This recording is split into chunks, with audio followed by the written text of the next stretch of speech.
कैसे तैयार करें। और 4th सेमेस्टर में जब तुम बनाओगे तो बृहद शोध बनाओगे, डिजर्टेशन जिसको कहते हैं, ठीक है। उसका ये पहले से ही एक प्रारूप तैयार करना, अगर हम कहें तो इसको रिसर्च प्रपोजल भी कहते हैं, रिसर्च प्रपोजल भी कहते हैं, या शोध प्रारूप, शोध प्रारूप या शोध रूपरेखा, शोध की रूपरेखा। जब हम सिनॉप्सिस बनाना शुरू करेंगे तो सबसे पहला जो हम काम करते हैं वो हम करते हैं समस्या का चयन। सबसे पहले हम अपनी समस्या का चयन करते हैं, selection of research problem, selection of research, note करना तुम लोग इसको, प्रॉब्लम। जब हम समस्या का चुनाव कर लेते हैं, यही आपका विषय होता है। सबसे पहले हमने रिसर्च प्रॉब्लम बना लिया, एक टॉपिक बना लिया कि हमको रिसर्च किस पे करना है या हमको सिनॉप्सिस किस पे बनाना है, ठीक है। आपने एक टॉपिक बना लिया, अब उस टॉपिक का जो तुम शुरुआत करोगे उसमें सबसे पहला जो होता है वो होता है इंट्रोडक्शन,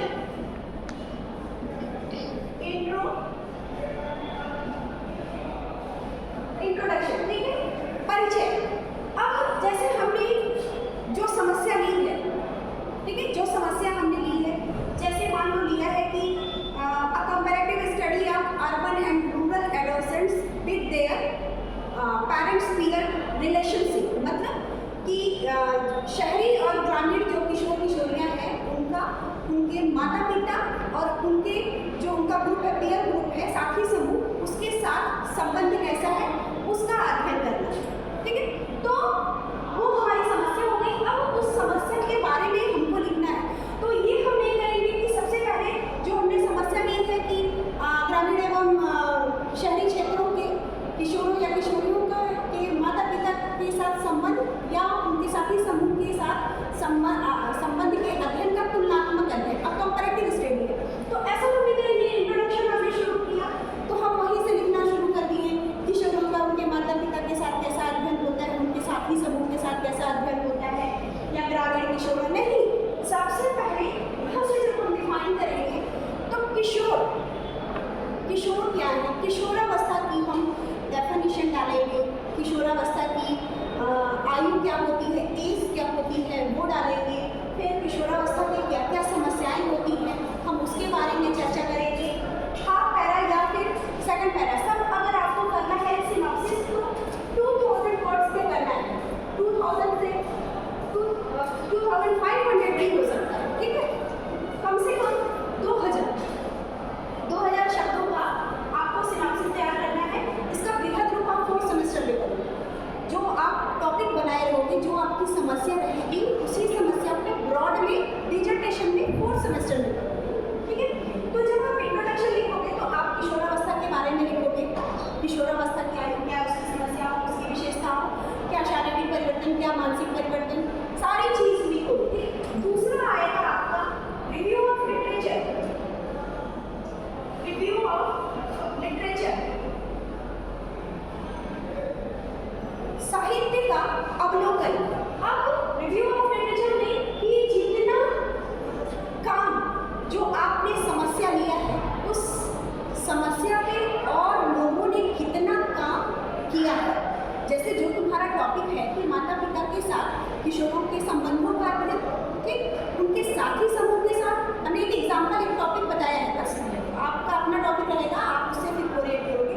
तो उस समस्या पे देखोगे, जो तुम्हारा टॉपिक है उस पर देखोगे कितना काम हुआ है।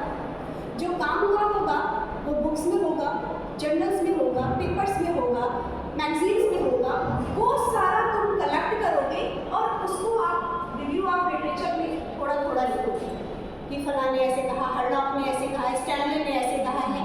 जो लिखोगे वो रिव्यू ऑफ लिटरेचर में हो जाएगा, ठीक है। इतनी चीज़ें समझ में आई। अगला जो होगा, तीसरा जो होगा हाइपोथेसिस या ऑब्जेक्ट बना, तो रिसर्च ऑब्जेक्ट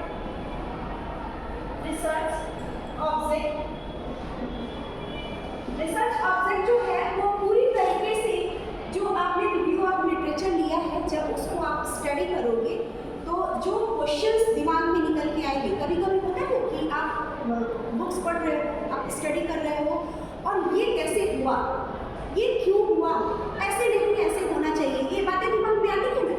तो जब आप रिव्यू लिटरेचर, किसी भी लिटरेचर का रिव्यू करोगे, उसका अवलोकन करोगे, उसको पढ़ोगे तो कुछ क्वेश्चंस दिमाग में आएंगे। अब तुम्हें लगेगा कि इस पे तो काम नहीं हुआ है, जो प्रश्न आपके दिमाग में आए अब आपको लगेगा कि इस पे तो काम नहीं हुआ है, तो क्यों नहीं इस प्रश्न को हम खोजें। तो जो क्वेश्चंस निकल के आएंगे रिव्यू ऑफ लिटरेचर में, आई बात समझ में ना, जो क्वेश्चंस निकल के आएंगे वही आपका ऑब्जेक्ट या उद्देश्य हो जाएगा, उस शोध का उद्देश्य। आई बात समझ में, उस शोध का उद्देश्य हो जाएगा कि ये शोध का उद्देश्य। उसके बाद जो नेक्स्ट आएगा आपका क्वेश्चंस आ गए, उसके बाद आपका आएगा research methodology. Research methodology means शोध प्रविधि। अब जो आप रिसर्च कर रहे हो, जो शोध कर रहे हो, उसमें आप डाटा कैसे ले रहे हो, कैसे डाटा को कैसे कलेक्ट कर रहे हो। जैसे किशोर किशोरियों का डाटा कलेक्ट करना है तो उसके लिए आप क्या मेथड यूज़ कर रहे हो, क्वेश्चन आय बना रहे हो कि आप इंटरव्यू ले रहे हो कि आप ऑब्जर्वेशन कर रहे हो, आप क्या कर रहे हो, फिर उसका जो निकाल रहे हो उसका सैम्पलिंग कैसे, किस मेथड से कर रहे हो, सैम्पलिंग से कर रहे हो या फिर आप कोरिलेशन दिखा रहे हो या कौन सा टेस्ट कर रहे हो, वो सारी चीज़ें जो हैं आपकी इसमें आएगी रिसर्च मेथोडोलॉजी। फिर आपका आएगा रिसर्च हाइपोथेसिस या हाइपोथेसिस फॉर्मुलेशन, यहाँ पे कह लो हाइपोथेसिस फॉर्मुलेशन।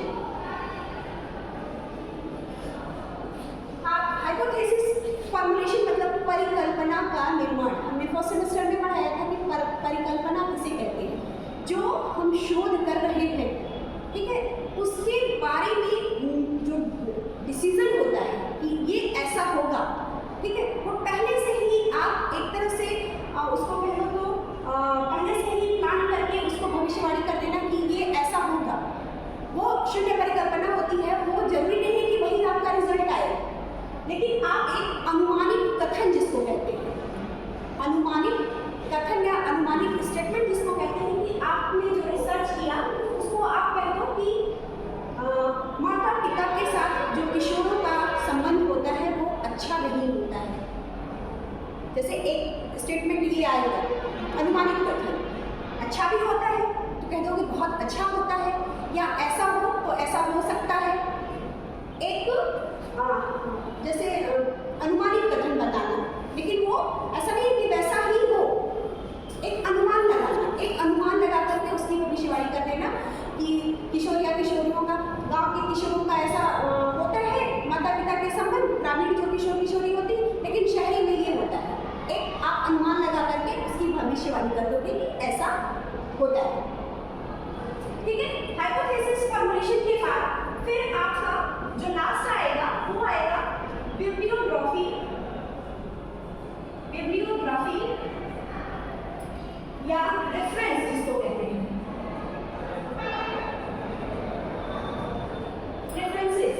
बिब्लियोग्राफी या रेफरेंसेस का मतलब होता है कि आपने जो रिव्यू ऑफ लिटरेचर लिया है या इंट्रोडक्शन में भी आपने कहाँ से मैटर उठाया है, उन सारे लोगों का वहाँ पे नाम हमेशा सरनेम में होता है, नाम और सन और कहाँ से, बुक से है तो बुक का नाम, कब प्रकाशित हुई, कौन सा एडिशन था, वो सारा उस बुक की, या कोई मैगजीन है या कोई रिसर्च पेपर है, उस सारे का तुम विवरण दोगे इसमें बिब्लियोग्राफी और या रेफरेंसेस, जिसको संदर्भ ग्रंथ सूची कहते हैं। मतलब आपने मैटर जो है इंट्रोडक्शन में और रिव्यू ऑफ लिटरेचर में कहाँ से लिया है, उस सारे का विवरण दोगे इसमें बिब्लियोग्राफी और रेफरेंसेस में। ये आपका रूपरेखा हो गया, ठीक है। अब जब हम ऑब्जेक्ट की बात करें कि ऑब्जेक्ट हम कितना बनाए, जितने क्वेश्चंस निकल के आते हैं, जितने प्रश्न दिमाग में आते हैं, उसी प्रश्न से रिलेटेड जो है वो ऑब्जेक्ट होता है। जैसे मिनिमम 4 से 6 आपको ऑब्जेक्ट बनाना है, ठीक है। मिनिमम 4 भी कर सकते हो, अभी सिनॉप्सिस कर रहे हो तो 3 भी, लेकिन जब रिसर्च करोगे PhD करोगे तो उसमें 4 से 6, जैसे 3 भी तुम दे सकते हो सिनॉप्सिस में, डिसर्टेशन में आपने। फिर आपका हाइपोथेसिस भी 6 से 8 होना चाहिए। हाइपोथेसिस मतलब जो परिकल्पना जो निकल के आएगी कि ऐसे ऐसे हो सकता है या ऐसे ऐसे होना चाहिए, होगा, शुड बी, कैन बी, जो भी आए आपका, वो जब हाइपोथेसिस का निर्माण करोगे अपने टॉपिक से रिलेटेड, उसको भी 8 से 12 कर सकते हो, ठीक है। इतने में अगर किसको जो ना समझ में आया वो बताओ। और जब बनाना शुरू करोगे, जो तुम्हारा ऊपर का कवरिंग पेज रहेगा, जो कवरिंग पेज रहेगा उस पे सबसे ऊपर तुम्हारा जो है वो टॉपिक रहेगा। जैसे हमने बताया comparative study of urban and rural adolescents with their parents, peer relationship and peer relationship, ठीक है। उन दोनों का तुम कर रहे हो तो ये यहाँ पे टॉपिक लिखोगे। फिर तुम्हारे महाविद्यालय का लोगो रहेगा, फिर तुम्हारी यहाँ पे कक्षा रहेगी, यहाँ महाविद्यालय का लोगो रहेगा, फिर तुम्हारा क्लासेस रहेगा, उसको लिखोगे 6 and 7 semester, home science, human development, synopsis, presentation, ठीक। फिर यहाँ पे सबमिटेड बाय अपने HOD को, जो जिसके सुपरविजन में तुम बना रहे हो ना, इसमें फिर सबमिटेड बाय किसके द्वारा हो रहा है, फिर अपना नाम करोगे। फिर कॉलेज का नाम यहाँ पे यूनिवर्सिटी का नाम वीर बहादुर सिंह पूर्वांचल यूनिवर्सिटी जौनपुर।